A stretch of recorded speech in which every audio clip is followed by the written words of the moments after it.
Good morning again, ladies and gentlemen. I know it's been a long 4 days. We appreciate your patience and your attentiveness. You've now seen all the evidence and heard all the testimony that you're going to hear in this case. I told you at opening that I'd come back here at closing and go over the evidence with you. There are some photos that the people did not show during the case in chief. Those will go back with you into the jury room. If you feel like those will be helpful in rendering your verdict, you're free to look through them and review them. The same with the defendant's interview. The people did not play that in their case in chief. The defense didn't elect to play it. I think the parties all felt it didn't move the needle too much one way or the other, but you're also going to be free to view that back in the jury room. So what has the evidence in this case shown? It showed that Diane Medina, Leah Stith, Ed Smothers, Jaden Phillips, and Mariah Dodds were all injured as a result of the defendant's operation of the motor vehicle. We could bring up the jury instruction on OWI causing serious impairment. And you'll have this written back in the jury room. But the injuries being the result of the operation of a motor vehicle is one of the elements you need to find. That is not in dispute. The defendant was the factual and proximate cause of those victims' injuries. Further, those injuries rose to the level necessary under the law for you to find that element in counts 5 through 9. This is actually stipulated to by the parties. In other words, we agree the degree of injury is not in dispute. Further, you could bring up OWI causing death.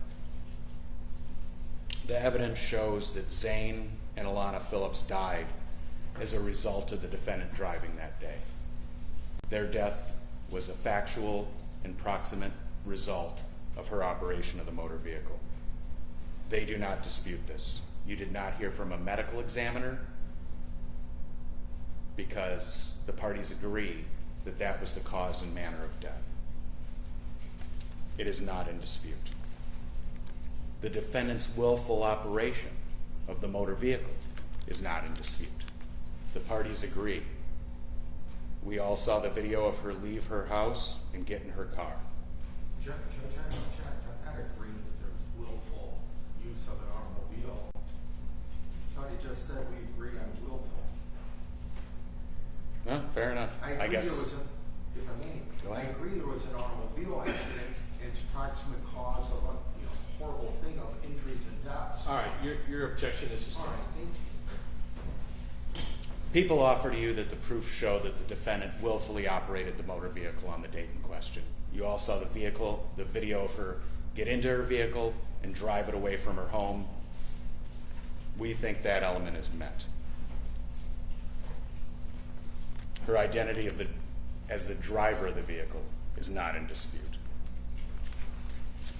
People would offer that there are two key elements in this case that are in dispute: the defendant's blood alcohol concentration and her intent when she crashed into the Swan Boat Club. As to the BAC, the blood alcohol concentration, you've heard from several credible, experienced, and dedicated professionals about the level of care and the quality that was taken with defendant's blood draw and the subsequent testing. You heard from Deputy Schmidt, who was able to walk you through the blood draw process and confirm that everything was done according to proper and long practice procedure. You heard from Ro Monday, the phlebotomist, who testified she had conducted thousands of blood draws in her career, and she also told you she followed the correct, proper, and accepted procedures. Former Deputy Krieger, Lab Technician Hopner testified. They both told you that not only were the policies and procedures followed, but they went above and beyond. That typically a blood sample would be dropped in the mail. This one was hand-delivered by deputy to the Michigan State Police Crime Lab.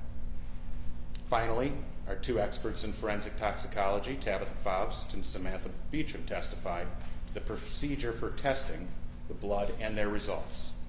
Their results, that the defendant's blood was a .18, more than twice the legal limit for regular OWI and exceeding the limit for high BAC OWI. Further, there was the presence of gabapentin in her blood. But this is disputed. So what can you folks do? What other evidence can you look at to support the experts' evidence of the blood draw? First, you can look at the testimony from the first day of Miss Sigler and Mr. Wickland. Miss Sigler testified that she smelled alcohol on the defendant immediately after the crash. Mr. Wickland flat out called her drunk when he helped pull her out from behind the wheel of the car. He further testified he smelled alcohol on her as well. Deputy Karina said she smelled of alcohol, and Deputy Schmidt went through the field sobriety testing with you. In his opinion, she failed field sobriety testing. But how else do we know the blood alcohol result was accurate? We know because she told us. We could bring up the first clip from Deputy Karina.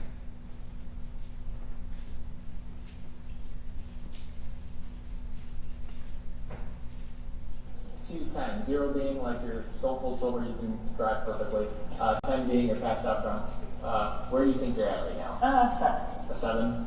Okay. What else supports it? When they tested her blood, they found gabapentin in her blood. What did she tell us about her gabapentin? Run through the medications that you told me about again. Gabapentin. When did you take your medications today? 8 o'clock. 8 a.m.? Yeah. Oh. And how do we know she had more than the one drink at Vernus? It's well established in the evidence, and I don't think either side disputes. She left Vernus at the latest at 12:15. The crash was at 3:01. But remember what she told Sergeant Bomia.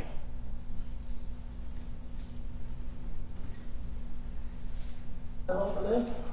A little bit, yes. When's the last time you had something to drink? Probably half an hour ago. Half an hour ago? What did you drink? Wine. Okay. And just today, you heard from the clerk at Fermi 3, and you saw the video from inside the defendant's house. It's true that she had one glass of wine at Vernus. That doesn't speak to the rest of the day.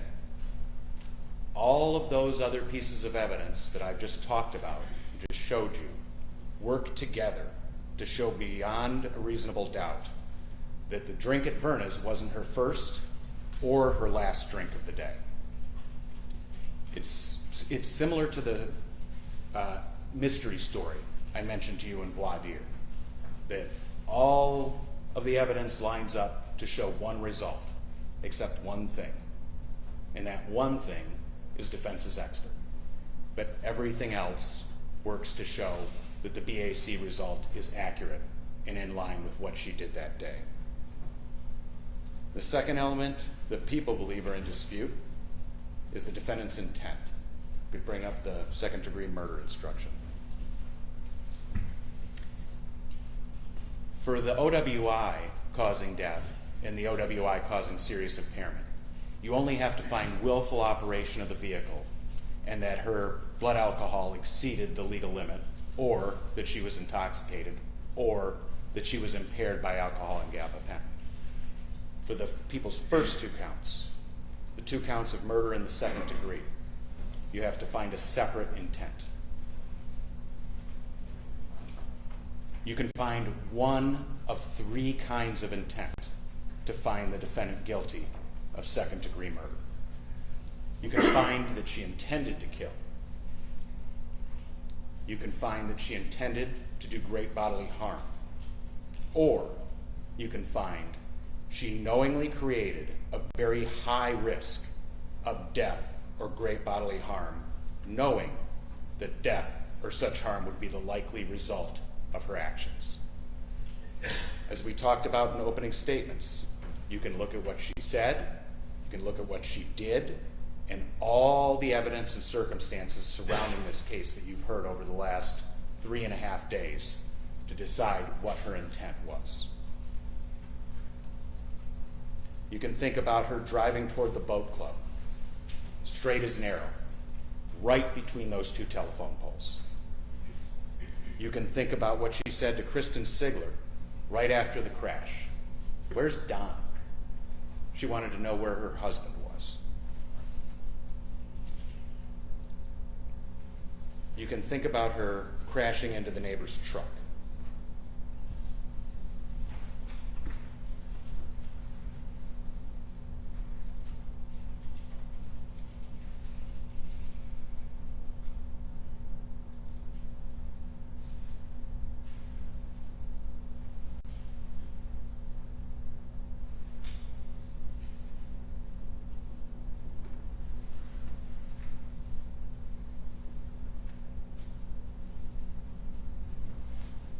And then continuing on her way.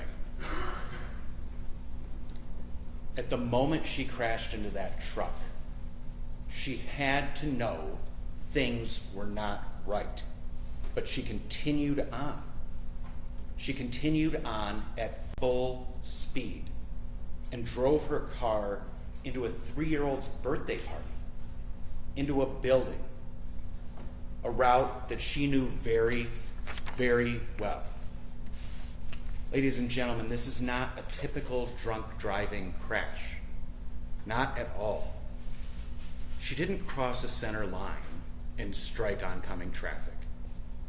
She didn't misjudge a red light and rear end someone. At almost 45 miles an hour, she drove through the wall of a building that she had been to countless times.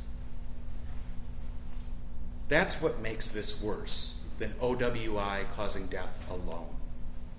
She drove her car into an occupied building knowing she was unfit to operate a vehicle.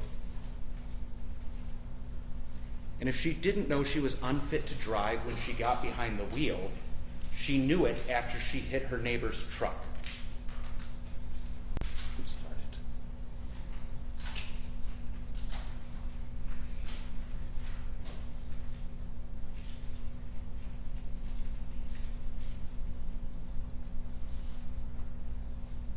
Five, 4, 3, 2, 1.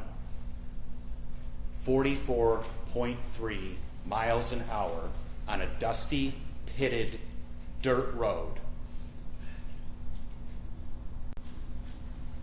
Look at all those things to determine her intent.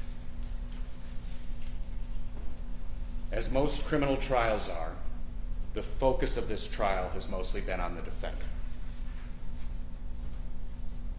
How she drove, the contents of her blood, and her state of mind. But let's not forget, a trial is about a fair trial for the defendant and for the victims. The ones you heard testify and the ones you couldn't hear testify.